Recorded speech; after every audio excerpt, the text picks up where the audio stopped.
Hi everyone, my name's Pieta Valentine. I've written 2 books, The Resident's Voice and The Resident's Rise, both from a dementia unit. Now, today's session is on love and belonging in a dementia facility. And there's various aspects to this, so I'll go through these one by one. Now, firstly, if your mother has gone into the dementia facility and after 2 or 3 weeks she's made a friend, she's settled down, she's joining in the group, that means she's getting love and belonging from that friendship with the group. And really, that's fantastic for the relative because you don't really have to worry about your mother. Because she's settled, she has a friend, and she's much less likely to get distressed, that being the case. So that's a very happy equation. If though, in terms of love and belonging, your mother doesn't actually make a specific friend, though you've tried to facilitate that, the staff have tried to facilitate that with having like-minded women at her table with a like-minded career, it's still not happening, then it can be seen from another perspective as well. Because if I actually had one resident who fitted into this sort of group category, I'll call it. She didn't actually have a specific friend as such, but she really got on well with everyone in the group. She took an interest in the activities, she took an interest in other people. She was always, she had these beautiful blue eyes and they were so intense and clear. She was always sussing out what everyone was up to. And she had a real interest in life, a general interest in people, not specifically wanting one friend by her, but with the group. She was sustained by that. She actually had been pretty much abandoned by her family. Her daughters came. She had 3 daughters, I think. They came about once a year. She hardly recognised them when they did come. I mean, she got on very well with the staff. And by the way, I should have mentioned this in the last video on abandonment, when I mentioned about that man who had been abandoned by his family and he'd, had a great love of the great outdoors. If for those residents that have been abandoned, and there's usually quite a number, staff actually give them extra love and attention because they're aware of the situation naturally. And these people will get extra care from the staff and often other relatives. Often other relatives realise and see the situation and will be welcoming to them as well. Inviting them for afternoon tea or saying hi or sitting down and having a chat sometimes. So it's not all lost, but it's very, very difficult for the person. But other people will often come on board to help out. So with love and belonging, again, back to that. So this particular woman who got on well with the group but didn't have a particular friend, I think she was more satisfied with that actually. I've seen 2 or 3 residents like that. They don't particularly want a close friend. They just want to generally have group engagement, group conversation, come to the activities, join in a little, and for them, that's quite satisfying. So if your mother is in that category, that's good as well.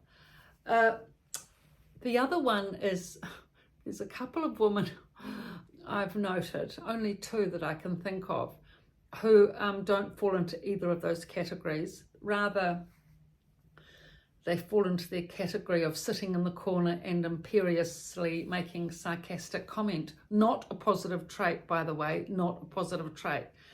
But I've noticed that these women, they've got no friends naturally because they're criticising people all the time, but they're certainly alert and attentive, chattering away and, making negative comment about everyone in the place, including relatives often. They can be charming too as well, by the way, so they have a flip side to them. But certainly they're not dejected or depressed. And the sarcastic repertoire sort of keeps them going somehow. I mean, I don't, encourage that for any party, but certainly these people don't get depressed and sort of die out because of that. There's only one case I've scene where a relative has been supported by, a resident has been supported by relatives, and they've gone all out, to encourage them to make friends, and gone to meals to sit with their mother so that she can make friends with people at the group, and come in and joined in with the karaoke and the music sessions. And a lot of effort actually went into this one particular woman I'm thinking of. She was a nice woman, but she was very attached to her family. Family was everything, which it is to many people, but for her particularly so.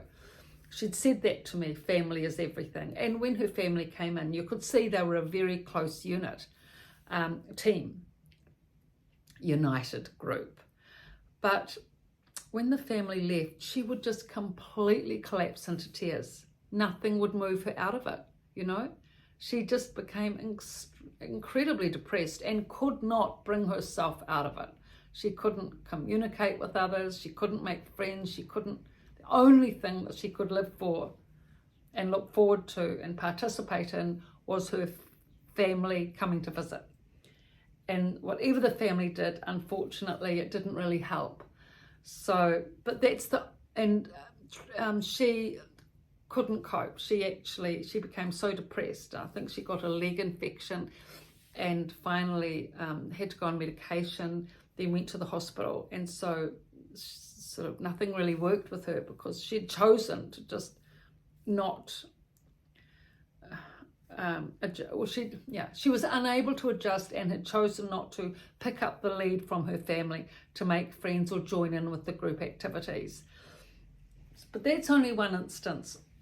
On many, many other instances, most other instances I've seen where the family come in and encourage mum in the activities, coming to the press readings, joining in the karaoke, even joining in the exercise sessions. All of that, 90% of the time, will help mum get inspired and enthused to partake in the community activities and either make friends as a result or be part of the community and get some sense of spirit and some sense of connection through that. So it's very important, love and belonging. We all need it, and we all have different ways of going about that. But for most people in this generation, it's friendship in the most part. Also, another thing, actually, one thing I've noticed at the unit, that the group that does not get depressed is nurses, ex-nurses.